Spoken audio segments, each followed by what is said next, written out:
Assalamualaikum warahmatullahi wabarakatuh. Kali ini saya akan memberikan tips bijak berbelanja, yaitu menentukan prioritas pengeluaran. Ini adalah salah satu tips untuk perencanaan keuangan ya.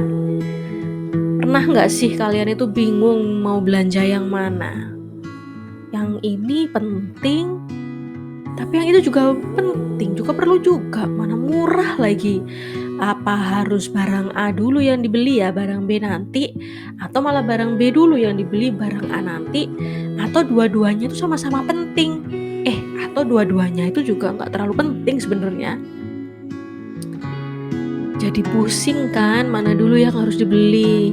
Gimana ya caranya kita bisa tahu mana sih prioritas yang harus kita dulukan, mana sih prioritas yang nanti dululah kita sisihkan dulu dan mengutamakan kebutuhan yang penting terlebih dahulu. Ini dia jawabannya. Menurut Stephen M. Covey ada 4 tabel skala prioritas. Wah, apa aja ya itu ya 4 tabel skala prioritas? Penasaran kan? Nah, ini dia 4 kuadran prioritas. Kuadran pertama itu ada yang penting dan mendesak. Kuadran kedua yang penting tidak mendesak. Ketiga tidak penting dan mendesak.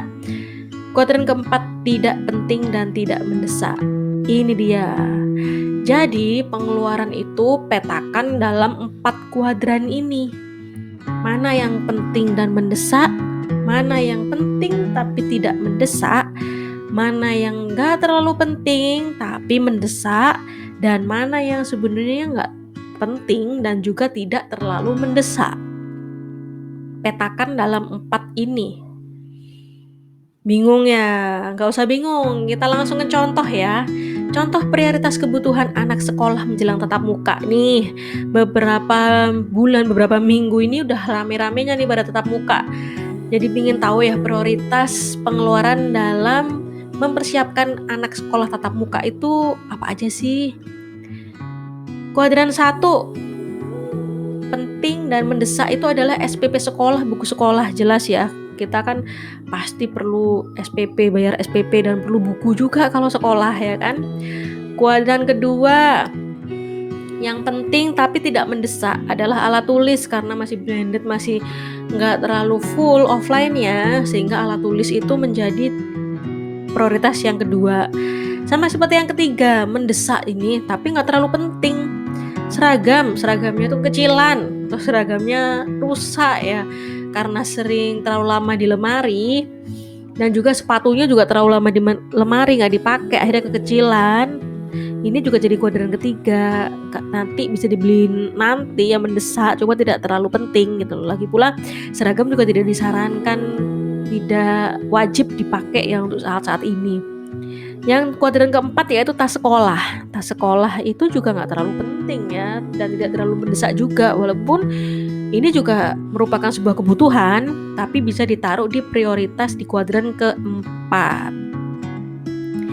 Semuanya ya pasti sama ya prioritas itu? Oh tidak, ada beberapa hal yang mempengaruhi prioritas kebutuhan. Apa aja ya? Mari nih kita simak. Yang pertama adalah kemampuan diri. Jelas dong, kemampuan, misalnya kita pingin beli sepeda motor, kalau kita mampunya belinya Honda Beat, jangan memaksakan untuk beli Mega Pro, ya kan? Yang kedua, kebutuhan dan keinginan. Nah, ketahui apa itu kebutuhan kita dan apa itu yang sebenarnya keinginan, tidak terlalu penting ya, keinginan aja bukan merupakan sebuah kebutuhan. Itu juga harus dipikirkan matang-matang sebagai prioritas pengeluaran. Yang ketiga, kesempatan yang dimiliki. Ada yang bilang kesempatan tidak datang 2 kali, manfaatkan sebaik mungkin. Itu juga bisa mempengaruhi prioritas. Karena kalau kesempatan ini lewat, terkadang kita juga merasa kecewa ya kan. Jangan sampai kita kecewa dengan salah menaruh prioritas, terutama yang berhubungan dengan kesempatan. Kesempatan ini lebih kepada hal yang berhubungan dengan sama juga masa depan, atau hal yang berhubungan yang hanya 1 kali dan itu jarang terjadi lagi. Bisa jadi diskon, bisa jadi pendidikan juga bisa, atau ada beasiswa nih, ada apa, nah itu juga bisa. Kemudian masa depan, pertimbangan masa depan. Ada yang bilang, "Wah, aku pingin DP rumah nih, aku harus beli rumah, harus punya rumah," itu juga bisa. Atau pertimbangan sekolah, "Aku mau sekolah lagi nih, ini penting nih sekolah nih." Boleh juga tuh pertimbangan masa depan. Apa itu aja ya? Wah, ada 3 hal lagi nih yang mempengaruhi prioritas. Yuk mari kita simak. Yang pertama pendapatan, jelas dong pendapatan kalau kita gaji misalnya 5 juta dengan gaji 100 juta nggak akan sama kan prioritasnya. Yang kedua peran di masyarakat atau keluarga yang public figure juga jelas prioritas dan jenis pengeluarannya juga berbeda dong dengan masyarakat biasa. Yang keluarga pun pengeluaran untuk ayah juga beda dengan pengeluaran untuk ibu.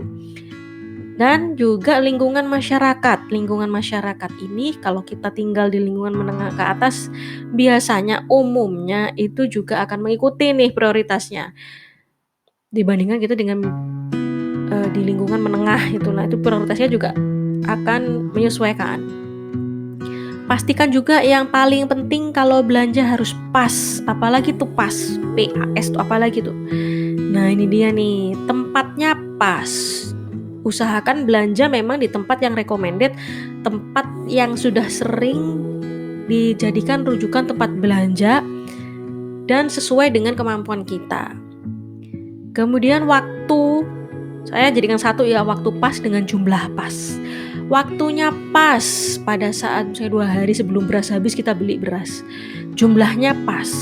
Jangan karena diskon 60% nih kita harusnya beli beras 10 kilo jadi beras 100 kilo dibeli. Nah, itu kan jadi kelebihan ya kan. Harganya pas dan mutunya pas. Harganya juga sesuai. Oh, ini sama nih, sesuai dengan kemampuan kita, aku bisa beli nih. Mutunya juga harus pas sesuai gitu. Jangan, oh ini murah. Nah, ternyata nggak bisa kita pakai. Gimana, udah paham kan? Mulai jelas? Sekarang waktunya kalian menulis prioritas pengeluaran masing-masing ya. Semoga bermanfaat. Wassalamualaikum warahmatullahi wabarakatuh.